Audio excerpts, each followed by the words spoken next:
এখন আমরা পরবর্তী ম্যাথে যাব। ৮ নম্বর ম্যাথ। দেখেন এটা একটা লগারিদমের ম্যাথ। তো এই লগারিদমের ম্যাথ আমরা করেছিলাম, মানে এই ধরনের সূত্রের যে ম্যাথ আছে দেখেন সূত্রটা কি, log a to the power x equal হচ্ছে b। সূত্র হচ্ছে x ইকুয়াল হচ্ছে a to the power b। এই ফর্মুলাতে আমরা এটা করব। তো এই 3 এটা যদি আমরা ভেঙে নিই তাহলে কত হবে বলেন, 10/3, রাইট। তাহলে লগ √8x ইকুয়াল হচ্ছে 10/3।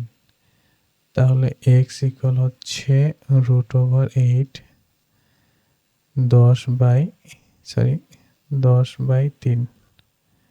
তাহলে x ইকুয়াল হচ্ছে 8, রুট মানে হাফ, তাহলে 10/3।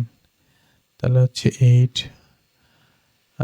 হাফ, তাহলে হচ্ছে 3 দুগুণে 6, 10/6 একবার লিখলাম। তাহলে 8 হচ্ছে 5/3। যদি কেটে দেই 2 দিয়ে 5 আর এখানে থাকে 3।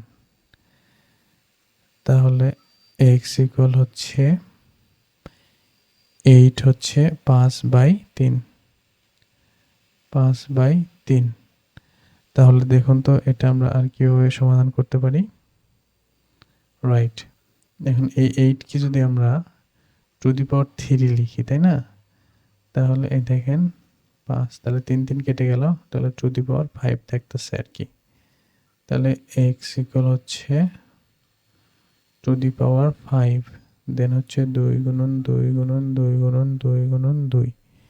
তাহলে এখানে সঠিক উত্তর হচ্ছে 2 কে 2 4 4 8 32। তাহলে সঠিক উত্তর হচ্ছে A 32।